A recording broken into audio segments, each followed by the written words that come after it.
तो मैं संदीप कुमार। आज मैं लेके आया हूँ आपका फिर से science class 9th chapter 2 is matter around us pure. ये चैप्टर का नेम है। ये 9th क्लास का जो है, इसमें हम फर्स्ट पार्ट में हम काफ़ी कुछ पढ़ चुके हैं, तो उस पर एक बार एट ग्लेंस देखते हैं। हम पढ़ चुके हैं लास्ट, अगर ये सेकंड पार्ट है और इसका फर्स्ट पार्ट वीडियो आपके फर्स्ट पार्ट में है, तो आप उसमें अगर आपको देखना है तो उसमें देख सकते हैं। इसमें हम पढ़ चुके हैं सब्सटेंसेस क्या होते हैं, प्योर सब्सटेंसेस क्या होते हैं, मिक्सचर किसे कहते हैं, टाइप्स ऑफ मिक्सचर कौन कौन से होते हैं, homogeneous mixture, heterogeneous mixture, differentiate between homogeneous heterogeneous mixture, what is solution and what is alloy. Properties को बड़ा कर देते हैं ताकि आपको प्रॉपर तरीके से विजिबल हो। Enough. What is a stable solution, different type of solution, जिसके अंदर हमने पढ़ा dilute, unsaturated solution, concentrated solution और आपका सैचुरेटेड सॉल्यूशन। साथ में हमने एक एक्टिविटी बताई थी जिसमें आपको बताया था कि डाइल्यूट से कैसे कंसनट्रेट से कैसे सैचुरेटेड बनाया जाता है। ठीक है, व्हाट इज कंसनट्रेट है। ठीक है, तो हम यहाँ पढ़ चुके कि हम किस तरीके से डाइल्यूट से सैचुरेटेड में वो होगा व्हाट इज कंसंट्रेशन। तो कंसंट्रेशन समझने के लिए आपको एक ऊपर वाली एक्टिविटी को दोबारा से एक बार रिवाइज करा देते हैं। एक डाइल्यूट वीक सॉल्यूशन है, सैचुरेटेड फॉर्म में। अगर मैं उसी के अंदर 1 सेकेंड, जैसे यहाँ पे आपको दिखाया गया है, यू कैन सी कि आपके इसमें क्या है, डाइल्यूट आपका ये यानी वीक अनसैचुरेटेड है। इसके अंदर हमने ऐड किया कॉपर सल्फेट। जब कॉपर सल्फेट की मात्रा थोड़ी ज़्यादा ऐड कर दी जाती है, मतलब एक बार ऐड की जाती है तो कंसंट्रेशन बन जाता है। तो वही कंसंट्रेशन के बारे में पढ़ते हैं। कंसंट्रेशन है क्या, व्हाट इज़ कंसंट्रेशन। तो कंसंट्रेशन की अगर डेफिनेशन की बात करें तो concentration refer amount of substances per defined space or can be defined as the ratio of solute in a solution to either solvent or total solution। Concentration को हिंदी में बोला जाता है सांद्रण। कंसंट्रेशन रेफर किया जाता है टू अमाउंट ऑफ सब्सटेंस पर defined, उसके स्पेसिस को डिफाइन किया जाता है, या कैन बी डिफाइंड एज ऐसे the ratio of solute in solution, the ratio of solute in solution to either solvent or total solution। कहने का मतलब ये है कि सॉल्यूट जो है सॉल्यूशन के अंदर कितना मात्रा में है, या फिर सॉल्वेंट या टोटल सॉल्यूशन के अंदर से कितने मात्रा में, यानी कि उसका रेशो बोला जाता है। फॉर एग्जांपल के लिए आपको याद है कि हम एक और एग्जांपल आपकी एक्टिविटी के बेस पे बता, आपने एक बीकर लिया, you have to take a beaker 100 ml and you can put 1 teaspoon salt in it. once again repeat, आप at least 5 to 7 times put 1 teaspoon salt in the 100 ml beaker। तो after some time the solution become concentrated। Unsaturated से concentrated form में हो गया, dilute से मतलब concentrated form में हो जाएगा। तो ये हो क्या रहा है, तो इसका मतलब अभी आपने जो एक्टिविटी मैंने बताई है उस एक्टिविटी में आप क्या कर रहे थे कि आपने वाटर के अंदर उसमें कुछ रेशियो में मिला रहे थे कि भाई एक गिलास में आपने 1 टीस्पून मिलाया, फिर बाद में दूसरे बीकर के लिए आपने यूज़ किया उसमें 2 मिलाया, इसमें 3 मिलाया, तो सबका रेशियो चेंज हो रहा था। तो नाउ परसेंटेज बाय मास, यानी कि to calculate the concentration consider formula. अब हम कैसे कौन कौन से तरीके हैं जिससे कंसंट्रेशन को हम कैलकुलेट कर सकते हैं, तो उसके लिए हमारे पास फॉर्मूला है। पहला फॉर्मूला है परसेंटेज बाय मासेस। पहला क्या फॉर्मूला है, परसेंटेज बाय मास। किस चीज़ के लिए, मेज़र करने के लिए, कैलकुलेट करने के लिए कंसंट्रेशन का, किसी चीज़ का कंसंट्रेशन कितना है। तो देखो इसका फॉर्मूला है मास ऑफ सॉल्यूट अपॉन में मास ऑफ सॉल्यूशन, यानी कि जो भी आप सॉल्यूट यूज़ करें उसका मास आप कितना ले रहे हो, और अपॉन में मास ऑफ सॉल्यूशन किस चीज़ का, मल्टीप्लाई बाय 100। ओके। नेक्स्ट हमारा फॉर्मूला है percentage by volume. Percentage by volume, तो इसमें भी सेम वही आएगा, वॉल्यूम ऑफ सॉल्यूट लेना है और अपॉन में या bye volume of solution multiply by 100, तो इससे परसेंटेज निकल जाएगी वॉल्यूम। थर्ड वन मोलैरिटी, क्या है मोलैरिटी।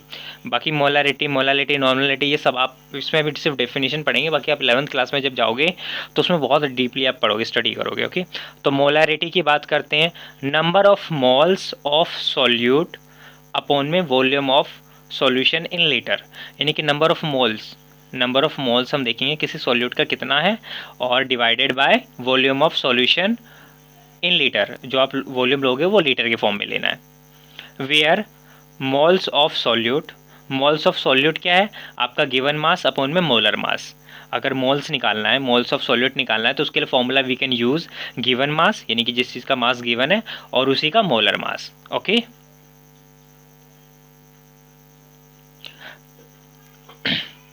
अब आता है molality. Molality, moles of solute divided by weight of solvent in KG. Moles of solute divided by weight of solvent in KG, ये मोलैलिटी का है।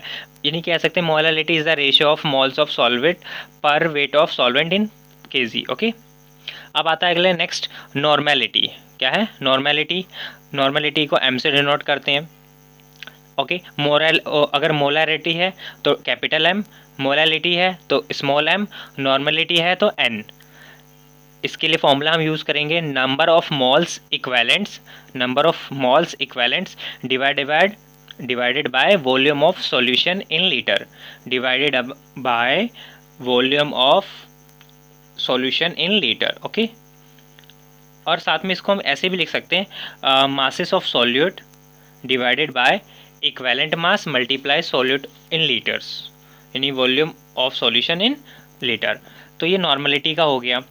ओके, पीपीएम, पीपीएम की full form आ जाती है अक्सर पेपर में, पार्ट पर मिलियंस होता है, पार्ट पर मिलियंस।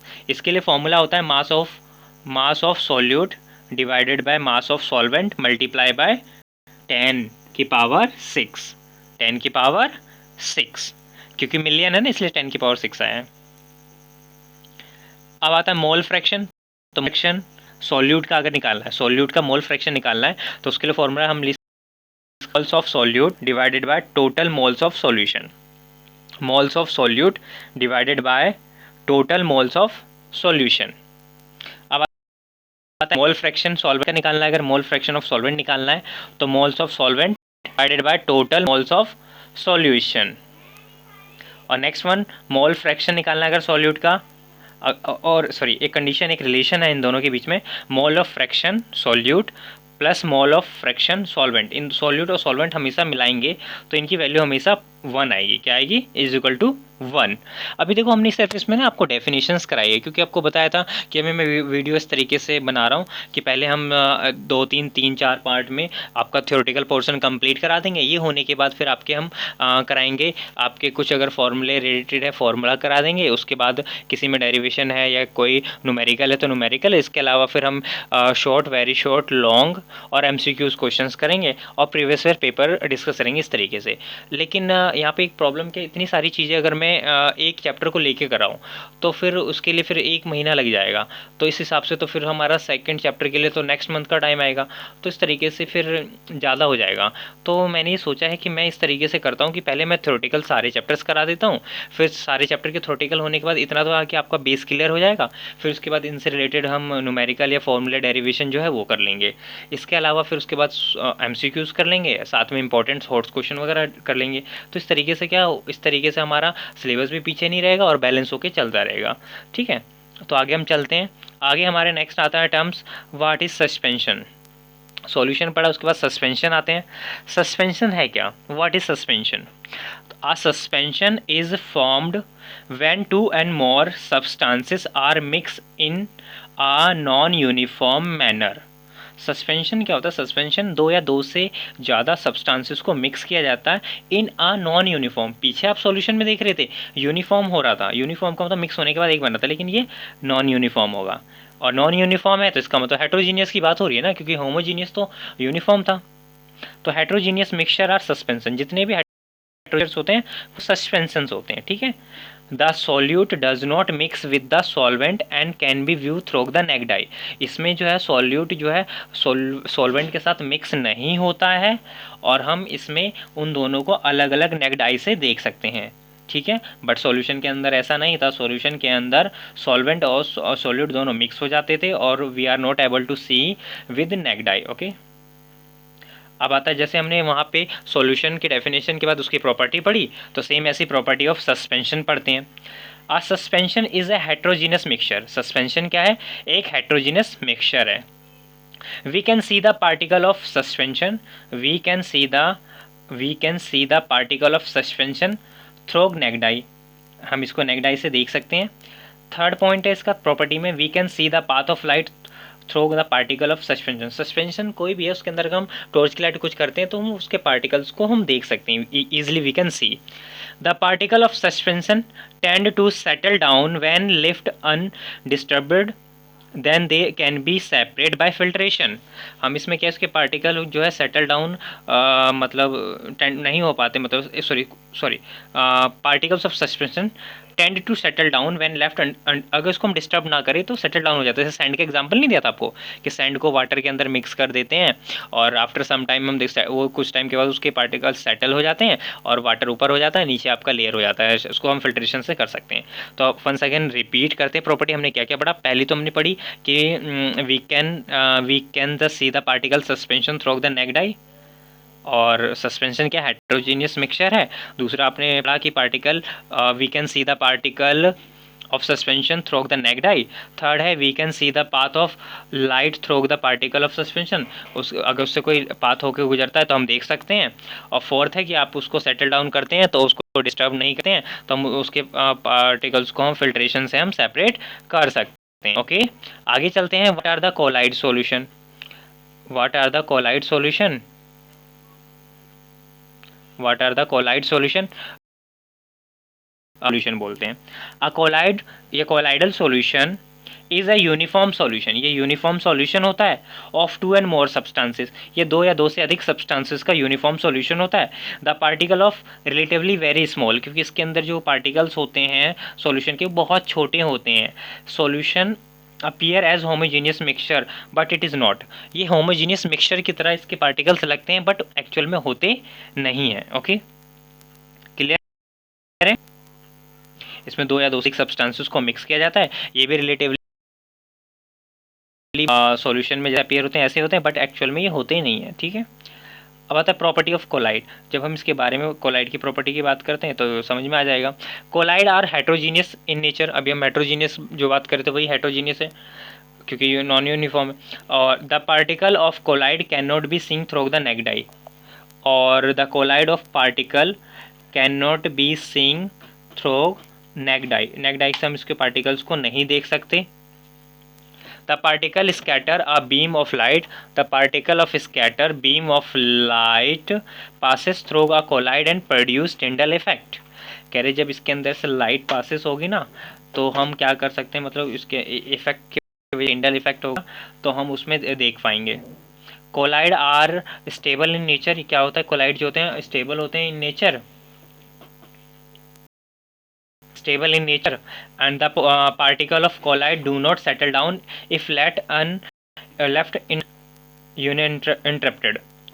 अगर कोलाइड को हम स्टेबल होते हैं अपने नेचर, इसको अगर हम छोड़ भी देते हैं तो डू नॉट सेटल, इसके जो है पार्टिकल बैठते नहीं है, सेटल नहीं होते हैं। ठीक है, और we can not separate by the particle of colloid through the filtration, we can not separate the particle of colloid through filtration. We can use a method called centrifugation to separate this particle of collide। देखो इसमें हम क्या करते हैं कि अगर हम इसको फिल्ट्रेशन से कर सकते हैं। फॉर एग्जांपल के लिए आपके सामने एक टॉर्च की लाइट ली मैंने, टॉर्च की फ्लैश लाइट जैसी ऑन किया तो सॉल्यूशन के अंदर कोई भी पार्टिकल हमें नहीं दिखाई दिया। कोलाइडल के अंदर देखो सेपरेट हो रहा है, नीचे वाटर ये जो है यहाँ पे दिखाई दे रहा है कोलाइड में, बट सस्पेंशन में सारे दिखाई दे रहे हैं। समझ में आ गया, क्योंकि इसको हम सेटल डाउन करते हैं तो कुछ तो बैठ गए कोलाइड में, देखो नीचे बैठे हुए दिख रहे हैं, ये इससे लाइट पार हो रही है, बट सस्पेंशन में वो सेटल डाउन नहीं होते हैं और इसको हम सेपरेट नहीं कर सकते हैं कि फिल्ट्रेशन से। तो इसके लिए एक मेथड होता है, उसको सेंट्रीफ्यूगेशन मेथड बोलते हैं। क्या बोलते हैं? सेंट्रीफ्यूगेशन। अभी हमने पीछे पढ़ चुके हैं, अभी हम पढ़ चुके हैं सॉल्यूशन, सस्पेंशन और कोलाइडल। तो एग्जाम में क्या होता है, डिफरेंशिएट अमंग आपका सॉल्यूशन, सस्पेंशन या कोलाइडल, या फिर आ सकता है differentiate between the property of colloidal suspension, solution and colloidal suspension, solution, इन तीनों में किसी में भी पूछे जा सकते हैं। अब हमारा नेक्स्ट टॉपिक जो है बहुत इंपॉर्टेंट है, और एक 3 मार्क्स में आप कोई भी प्रीवियस पेपर उठाओ उसमें ये क्वेश्चन आपको जरूर मिलेगा। What is the Tyndall effect? Tyndall effect क्या होता है? What is the Tyndall effect? When a beam of light passes through a collide, the particle of collides scatter the beam of light and we can see the path of light in the solution. Once again I repeat, when a beam of light is passes through a collide, the particles of collide scatter the beam of light, we can see the path of light in the solution. For example, when a ray light enter to the dark room, it is scattered by the dust of particle present in the air and we can see the path of light clearly. यहाँ पे definition भी हो गई, example हो गया। मैं इसको थोड़ा आपके लेमन टर्म में या फिर आपकी सिंपल लैंग्वेज में बता दूँ। When you enter in a dark room, जब आप किसी डार्क रूम में जाते हो और उसका आप विंडो ओपन करते हो, लाइट वाइट सब स्विच ऑफ कर देते हो, तो ऐसा लगता है विंडो से जो लाइट आ रही है उस लाइट के पाथ में कुछ डस्ट के पार्टिकल घूमते रहते हैं ना। आपने अक्सर देखा होगा। अगर शहरों में तो नहीं है पॉसिबल, क्योंकि विंडो हम जैसे ओपन करते हैं तो बहुत कम रेयर होता है, क्योंकि लाइटिंग तो ज़्यादा होती है। पर गाँव में जो होते हैं वहाँ पे अगर सारे कमरे बंद कमरा है, उसके पीछे की अगर विंडो खोलते हैं तो इस तरीके से आपको अपीयर होगा, आपको दिखाई देगा। अब जैसे ही आप उस पाथ में अपने हाथ को रखते हो तो उसमें क्या होगा, फिर आपको पार्टिकल विजिबल नहीं होगा। तो ये जो प्रोसेस है आपको जो दिख रहा है, that is called Tyndall effect. Okay, अब आता है क्वेश्चन आगे, क्लासिफिकेशन ऑफ कोलाइड्स। कोलाइड को क्लासिफिकेशन किया है तो देखो, पहला आता है डिस्पर्स्ड मीडियम, डिस्पर्ज फेस और डिस्पर्जिंग मीडियम, दो वर्ड हैं, इन चीज़ों का ध्यान रखें। डिस्पर्ज पार्टिकल या solute like component is in a colloid, colloid के अंदर जो सॉल्यूट लाइक कंपोनेंट होता है उसको डिस्पर्स्ड फेस्ड बोलते हैं। और डिस्पर्जिंग मीडियम वो होता है जो सॉल्यूट लाइक का होता है। कहने का मतलब है, अगर कोलाइड के अंदर सॉल्यूट है तो उसको डिस्पर्स्ड फेस्ड बोलेंगे, और वो मतलब सॉल्यूट लाइक कंपोनेंट, अगर कंपोनेंट है, सॉल्यूट लाइक कंपोनेंट है तो उसको हम बोलेंगे डिस्पर्स्ड फेस, और अगर उसके अंदर सॉल्यूट लाइक पार्टिकल्स है तो उसको बोलेंगे डिस्पर्जिंग मीडियम। तो इन्हीं के बेसिस पे हमने क्लासीफाई किया है। पहला था फॉग, एरोसेल और स्प्रे। डिस्पर्जिंग मीडियम कैसा है? गैस है, और इसमें सब्सटेंस कौन सा है? लिक्विड। टाइप क्या है? एरोसोल, कोलाइड का ये। स्मोक हो गया, एयरबॉर्न बैक्टीरिया हो गया, ये गैस होता है, इसके अंदर किस फॉर्म में होता है? ये लिक्विड में, एरोसोइल। वाइड स्प्रेड क्रीम शॉप शोड, लिक्विड होता है, ये इसके अंदर गैस में है, और ये कोलाइड फॉर्म कैसा है? फॉर्म टाइप का है। मिल्क हो गया या मैनोसी हो गया, लिक्विड, इससे लिक्विड में होता है, लिक्विड मीडियम है और लिक्विड ही सब्सटेंस होता है इसमें, इमल्सन जिसको बोलते हैं। पेंट्स, क्ले और ग्लेटिन, ये लिक्विड होता है और ये इसके अंदर सॉलिड फॉर्म में होगा, ये सॉल्यूशन है। और मार्शमैलो और स्टायरोफॉर्म, ये सॉलिड होता है इसका, और इसका सब्सटेंस गैस फॉर्म है, सॉलिड फॉर्म होती है ये। बटर चीज़ हो गया, सॉलिड होती है, डिस्पर्जन मीडियम में सॉलिड, और डिस्पर्ज सब्सटेंस में लिक्विड होती है, जैसे सॉलिड इमल्सन हो गया। रूबी ग्लास की बात करें, दोनों सॉलिड होते हैं और ये सॉलिड सॉल्यूशन होते हैं। तो ये एग्जाम में इससे बहुत कम क्वेश्चंस आते हैं, बट ये है कि आप ऑब्जेक्टिव क्वेश्चन में पूछा जा सकता है कि इनमें से अगर पूछ लेंगे कि फॉग के अंदर डिस्पर्जिंग मीडियम क्या है, या डिस्पर्जिंग सब्सटेंस कौन सा है, या किस टाइप का ये आपका कोलाइड का टाइप है, ये पूछ सकते हैं। ठीक है,